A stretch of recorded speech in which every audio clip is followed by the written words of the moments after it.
നമസ്തേ, പ്രീതാസ് ഗലറിലേക്ക് സ്വാഗതം. എല്ലാവരും സുഖമായിരിക്കുന്നു എന്ന് വിശ്വസിക്കുന്നു.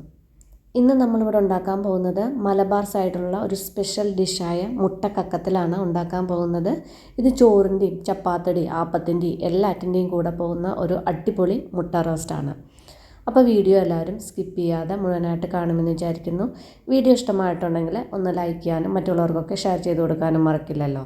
സബ്സ്ക്രൈബ് ചെയ്യാത്തവർ ഒന്ന് സബ്സ്ക്രൈബ് ചെയ്യാനും മറക്കല്ലേ. എന്നാൽ നമുക്ക് ഈ മുട്ടക്കക്കത്തിൽ ഉണ്ടാക്കാൻ വേണ്ടിയിട്ട് ഞാനിവിടെ ഒരു 8 മുട്ട പുഴുങ്ങിയെടുത്തിട്ടുണ്ട്. പുഴുങ്ങിയെടുത്തതിന് ശേഷം അതിൻ്റെ തോടൊക്കെ കളഞ്ഞ് നന്നായിട്ടൊന്ന് കഴുകിയെടുത്തിട്ടുണ്ട്.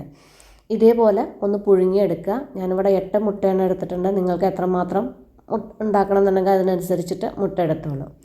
ഇനി ഇതൊന്ന് ചെറുതായിട്ട് ഇതുപോലെ ഒന്ന് വരഞ്ഞു കൊടുക്കുക. സാധാരണ നമ്മൾ മുട്ട റോസ്റ്റിനൊക്കെ വരയണ പോലെ ഒന്ന് വരഞ്ഞു കൊടുക്കുക. ഇത് വരയാതെ നമുക്ക് ഉണ്ടാക്കാം, പക്ഷേ വരഞ്ഞു കൊടുക്കുന്നത് കൂടുതൽ നല്ലതാണ്. അതിലേക്ക് ആ ഉപ്പും മുളകൊക്കെ വരഞ്ഞുമ്പോൾ നന്നായിട്ട് അതിൻ്റെ ഉള്ളിലേക്ക് പിടിക്കും. ഇതേപോലെ ഒന്ന് ബാക്കിയുള്ള മുട്ടകളെല്ലാം ഒന്ന് വരഞ്ഞെടുക്കുക. ഇപ്പം ഞാനതാ അതുപോലെ എല്ലാ മുട്ടകളും ഒന്ന് വരഞ്ഞെടുത്തിട്ടുണ്ട്. ഇനി നമുക്ക് ഈ മുട്ട ഇവിടെ നിന്ന് മാറ്റി വയ്ക്കാം. ഇവിടെ ഞാനിതാ ഒരു 10 മുളക് എടുത്തിട്ടുണ്ട്. ഇത് അത്യാവശ്യം സ്പൈസി ആയിട്ടുള്ള ഒരു മുട്ട റോസ്റ്റാണ്. ഇനി നിങ്ങൾക്ക് ഇത്രമാത്രം എരിവ് വേണ്ടാന്നുണ്ടെങ്കിൽ കാശ്മീരി ചില്ലി കൂടുതലെടുത്തിട്ട് എരിവുള്ള മുളക് കുറച്ചെടുത്താൽ മതി. എന്നാലും മുളക് വേണം, കാരണം ഇതിൽ ഒരുപാട് ഇൻഗ്രീഡിയൻസ് ഒന്നുമില്ല. കുറച്ച് ഒരു 2-3 ഇൻഗ്രീഡിയൻസേ ഈ മുട്ട റോസ്റ്റിന് ആവശ്യമുള്ളൂ. ഒരു 4 വെളുത്തുള്ളി അല്ലി എടുത്തിട്ടുണ്ട്. 3 വലുതും ഒരു ചെറുതും എടുത്തിട്ടുണ്ട്. ഇനി ചെറിയൊരു ബൗൾ എടുത്തിട്ട് അതിലേക്ക് നമ്മളിപ്പോൾ ഈ എടുത്ത് വെച്ച മുളകുണ്ടല്ലോ, ആ മുളക് മാത്രം ഇതിലേക്ക് ഇട്ട് കൊടുക്കുക. പിന്നെ ഇതിലേക്ക് നല്ല തിളച്ച വെള്ളം ഇതിലേക്ക് ഒഴിച്ചു കൊടുക്കുക. അത്യാവശ്യം ഈ മുളകൊക്കെ നേരെ മുങ്ങിക്കിടക്കുന്ന രീതിയിൽ ഒഴിച്ചു കൊടുക്കുക. ഇപ്പോൾ ഇതാ മുളകൊക്കെ നേരെ മുങ്ങിക്കിടക്കുന്നുണ്ട്. ഇനി ഇത് അടച്ചു വെച്ചിട്ട് കുറച്ച് നേരം ഒന്ന് റെസ്റ്റ് ചെയ്യാൻ വയ്ക്കുക. ഇനി മിക്സിയുടെ ഒരു ചെറിയ ജാർ എടുത്തിട്ട് അതിലേക്ക് നമ്മളിപ്പോൾ ഈ കുതിർത്ത് വെച്ച മുളകുണ്ടല്ലോ, അത് നന്നായിട്ട് കുതിർന്ന് കിട്ടിയിട്ടുണ്ട്. കളറൊക്കെ മാറി നല്ല വീർത്ത് വന്നിട്ടില്ലേ. ഇനി ഈ മുളക് ഇതിലേക്ക് ഇട്ട് കൊടുക്കുക. പിന്നെ ഇതിലേക്ക് കുറച്ച് വെള്ളം ഒഴിച്ചു കൊടുക്കുക. ഈ വെള്ളം നല്ല വെള്ളമാണ്, അതുകൊണ്ട് ഞാൻ ഇത് കുറച്ച് ഒഴിച്ചു കൊടുക്കുന്നുണ്ട്. വേണമെന്നുണ്ടെങ്കിൽ ആവശ്യത്തിനനുസരിച്ചിട്ട് ഒഴിച്ചു കൊടുത്താൽ മതി. ഇപ്പോൾ വെള്ളമൊക്കെ ഒഴിച്ചു കൊടുത്തില്ലേ. ഇനി ഇത് നന്നായിട്ട് നല്ല പേസ്റ്റ് രൂപത്തിലൊന്ന് അരച്ചെടുക്കുക. ഇപ്പം ഇത് നന്നായിട്ട് അരച്ചെടുത്തിട്ടുണ്ട്. ആ വിത്തൊക്കെ നന്നായിട്ട് അരഞ്ഞിട്ടുണ്ട്. ഇതേപോലെ ഒന്ന് അരച്ചെടുക്കുക.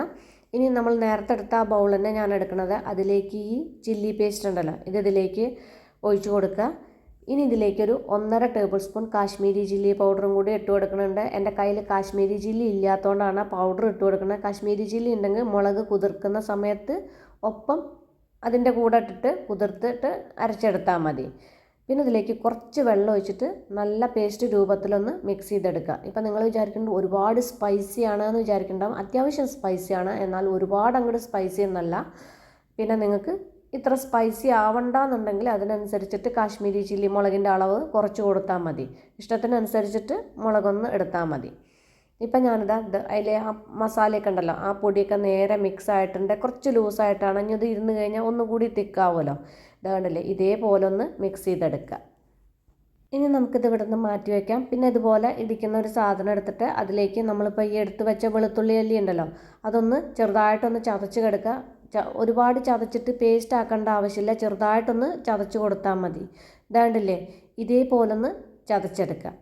ഇനി നമുക്ക് കറി ഉണ്ടാക്കാൻ വേണ്ടിയിട്ട് ഞാനിവിടെ ഒരു മൺചട്ടിയാണ് വെച്ചിട്ടുള്ളത്. നിങ്ങളുടെ കയ്യിൽ ഇരുമ്പിൻ്റെ ചീനച്ചട്ടിയൊക്കെ ഉണ്ടെങ്കിൽ അതാണ് കൂടുതൽ നല്ലത്.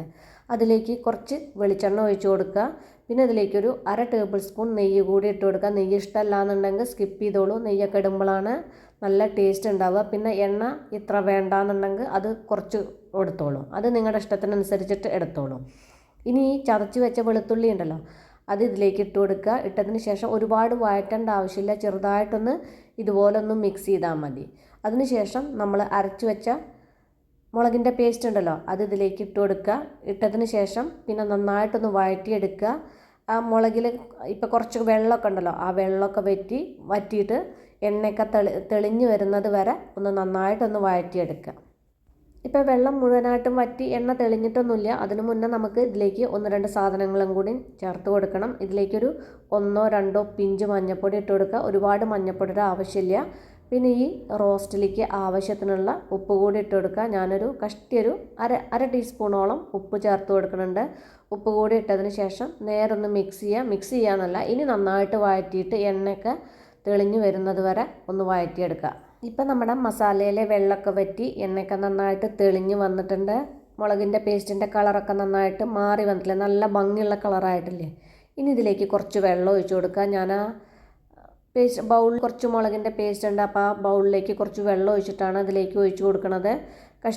ഒരു കപ്പോളം വെള്ളം ഇതിലേക്ക് ഒഴിച്ച് കൊടുക്കുന്നുണ്ട്. ഒഴിച്ചതിന് ശേഷം നേരെ ഒന്ന് മിക്സ് ചെയ്യുക. മിക്സ് ചെയ്തതിന് ശേഷം ഇനി ഈ വെള്ളമൊക്കെ നന്നായിട്ട് തിളച്ച് വറ്റി വരുന്നത് വരെ നന്നായിട്ടൊന്ന് കുറുക്കിയെടുക്കണം. അപ്പോഴൊക്കെയാണ് നമ്മുടെ മുളകൊക്കെ നന്നായിട്ട് വെന്ത് കിട്ടുള്ളൂ. ഇപ്പോൾ വെള്ളമൊക്കെ തിളച്ച് ഒന്ന് കുറുകി വന്നിട്ടുണ്ട്, മുഴുവനായിട്ടും വറ്റിയിട്ടില്ല, നല്ല കൊഴുത്ത പരുവത്തിലായിട്ടുണ്ട്. ഇതേപോലെ ആയാൽ മതി. ഇനി നമുക്കിതിലേക്ക് കുറച്ച് നാരങ്ങാനീര്, ഒരു 3-4 ഡ്രോപ്സ്, ഒരു ടീസ്പൂണൊക്കെ നാരങ്ങാനീര് ഇതിലേക്ക് ഒഴിച്ച് കൊടുക്കുക. ഒഴിച്ചതിന് ശേഷം നേരെ ഒന്ന് മിക്സ് ചെയ്യുക. മുഴുവനായിട്ട് ഇത് വറ്റണം. ഇനി നമുക്കിതിലേക്ക് മുട്ട ഇട്ട് കൊടുക്കാം. കാരണം ഈ കുറച്ച് ഗ്രേവി ഉണ്ടാവുമ്പോഴിട്ട് മുട്ടയിലിട്ട് മിക്സ് ചെയ്യുമ്പോഴല്ലേ ആ മുട്ടയിലേക്ക് മസാലയൊക്കെ നന്നായിട്ട് പിടിക്കുക. ഒരുപാട് ഡ്രൈ ആയിട്ടാവുമ്പോൾ മുട്ടയിലേക്ക് മസാല പിടിക്കാനൊക്കെ എരിവൊക്കെ ഉള്ളിലേക്ക് ഉപ്പും മുളകൊക്കെ പിടിക്കാൻ പണിയല്ലേ. അപ്പോൾ അതുപോലെ കുറച്ച് വെള്ളമാകുമ്പോൾ ഇതിലേക്ക് ഇട്ട് കൊടുക്കുക. വേണമെന്നുണ്ടെങ്കിൽ നിങ്ങൾക്ക് ഡ്രൈ ആയിട്ട് ഇട്ട് കൊടുക്കാം കേട്ടോ. പക്ഷേ കുറച്ചുകൂടി മുട്ടയിലേക്ക് മസാല പിടിക്കാൻ ഇതുപോലെ കുറച്ച് വെള്ളം ഉണ്ടാകുമ്പോൾ ഇട്ട് കൊടുക്കണതാണ് നല്ലത്. ഇതുപോലെ മുട്ട ഇട്ടതിന് ശേഷം നേരെ ഒന്ന് മിക്സ് ചെയ്തിട്ട് ഇനി നന്നായിട്ടൊന്ന് വറ്റിച്ചെടുക്കുക. വെള്ളം തീരെ ഉണ്ടാവാൻ പാടില്ല, നല്ല ഡ്രൈ ആക്കിയെടുക്കുക. ഇപ്പം മുട്ടയിലെ വെള്ളമൊക്കെ വറ്റി നല്ല ഡ്രൈ ആയിട്ടുണ്ട്. ഇതേപോലെ ആയാൽ മതി. ഇനി നമുക്ക് സ്റ്റവ് ഓഫ് ചെയ്തിട്ട് ഇത് വേറൊരു ബൗളിലേക്ക് മാറ്റാം. പെട്ടെന്ന് ഉണ്ടാക്കാം, കാരണം ഒരുപാട് ഇൻഗ്രീഡിയൻസ് ഒന്നുമില്ല, കുറച്ച് ഇൻഗ്രീഡിയൻസേ ഉള്ളൂ. പെട്ടെന്ന് ഉണ്ടാക്കാനും പറ്റും. അപ്പോൾ ഇതെല്ലാവരും ഒന്ന് ട്രൈ ചെയ്ത് നോക്കൂ. ട്രൈ ചെയ്ത് നോക്കിയിട്ട് ഫീഡ്ബാക്കൊക്കെ എന്നെ അറിയിക്കാൻ മറക്കല്ലേ. അപ്പോൾ നമുക്കിനി അടിപൊളി പുതിയ റെസിപ്പിയുമായി കാണാം. നന്ദി, നമസ്കാരം.